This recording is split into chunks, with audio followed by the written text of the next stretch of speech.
Good morning. Today's topic is part 4 of one-sided friendships.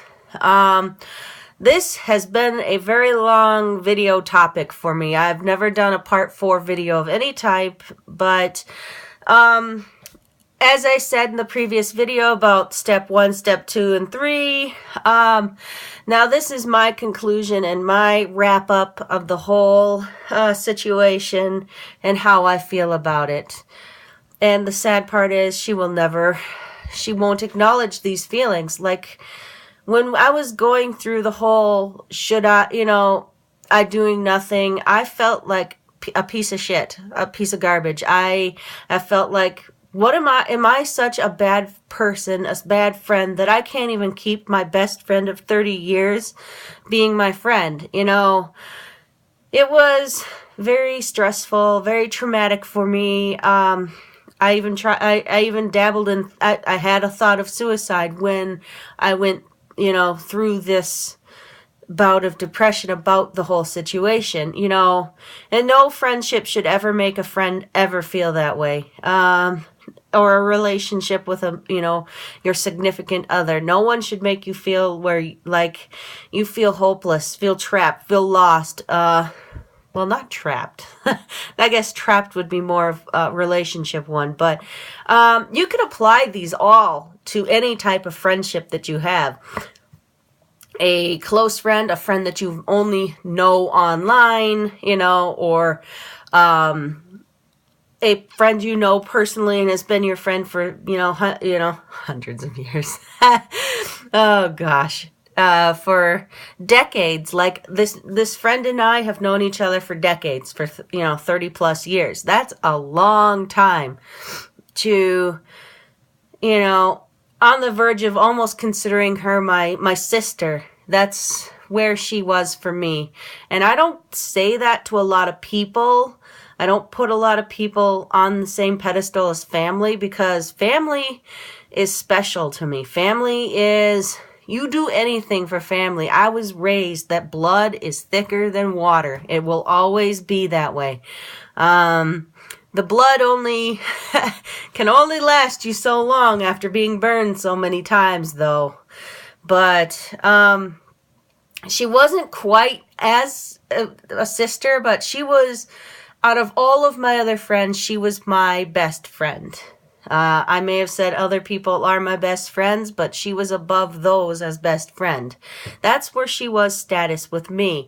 And when I realized that our friendship was becoming, when I realized that there is a term for the friendship that we were having for the last 4 years, that's when I started noticing certain things. Like I was the only one mostly texting, or she would text, but only text about herself, never want to listen to my things. Or if I did text her, if I actually put the effort into making a emotional, like expressing that I was having a really shitty day, she would only reply with 1-worders or 2-worders, and then just instantly shift the topic to herself. And sorry about the lighting. It's really sunny outside, and I don't really have a shade to put down over there, so just gotta deal with it. I'm gonna have the creepy look on my face. No, I'm just kidding. But anyway, off topic. So for a real long time there, during my realization that she isn't really my friend anymore, I was in a really down place. It was to the point where I had to get off social media, because she acted like a completely different person to me online than she did personally. Online, she treated me like, oh, hi, Angie. Oh, hey, when does school start for you guys? Because she lives in a different state than me. So, and she likes to seem to think that I enjoy talking about freaking children. And I don't like her children. Her children are brats. They will do anything they want. and without any repercussions. Just basically like any child that you think of today. I didn't raise my kids that way. I raised my kids a little more firmly. I mean, they knew when mom knew that my kids knew that certain behaviors were not allowed by mom, and they learned them, and they learned to behave really well. I could take my kids to the store and not have to worry about them freaking out and having a baby fit in the store.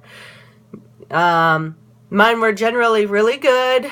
They knew better than to ask for things. They still would ask for candy in the checkout aisle, and sometimes I'd give them if they were really good, and sometimes I would not. You can't consistently say, oh, okay, here you go, for not, you cannot reward. That there's a dog philosophy called nothing in life is free. I raised my kids that way. I didn't know that was a dog philosophy when I had children.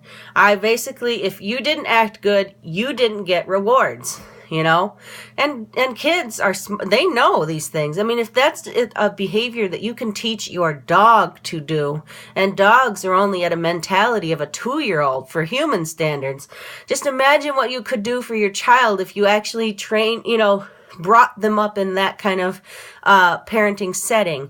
I didn't go in my kids' room every time they bawled their eyes out after I put them down for bed. And I didn't really do naps. I wasn't really a nap person.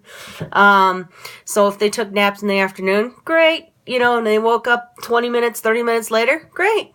I didn't force nap time upon them. I had one kid that took naps, or I had one kid that didn't ever take naps. My high-functioning autistic child didn't really take naps. She was pretty content with doing activities all day, keeping her brain going and, doing things. However, my younger, I didn't, like I said, I didn't forcibly make my children take naps. If she took a nap, she just curl up and lay down somewhere and took a nap. And, she'd be up in 30 minutes. And she never was cranky. She was never any of the associations when people say, oh, your kid was your kid didn't have a nap. He must be cranky. And I'm like, no, I never experienced any of that crap with my kids. And that's all things that I did as a parent that she didn't do with her children. And that's probably where our rift really started beginning, was when she'd come to me for advice. Oh, when I first had my kids, she was working as she was working in a daycare, and she thought she knew more about children than I did, because when I had kids, she would try to tell me, oh, you got to do this and you got to do that. And I'm like, I already know all this stuff, As a parent, you just get thrusted into that. I mean, you have to learn on the fly. I mean, there's no manual on how to be a parent. I mean, sure, you can learn tips and tricks and things, just like cooking. You can learn how to cook. But once you actually are in there doing it, it's a completely different game. Or at least that was my situation.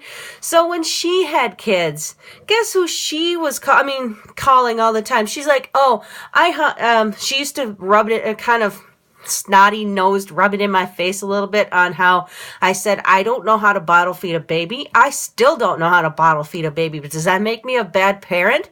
No, that just means that, yes, I nursed my kids. So what? And I don't agree with people who go, ew, nursing your kids. And yes, I know several people that have done that to me. Even my own sister, my own flesh and blood, who goes, ew, I'm not nursing my kids. Well, she's the one. All those people are the ones losing out on that little connection that you can have with your newborn baby. That's your choice. Don't make me feel bad about nursing. And, don't make me feel bad because I don't bottle feed. I mean, I couldn't even, when I did pump, they wouldn't take the bottle. They just would not take it. Something about that rubber nipple versus a real nipple. I don't know. They never did. So I never really pumped either. So, but anyway, that was still off topic. I think our rift really began when she had kids.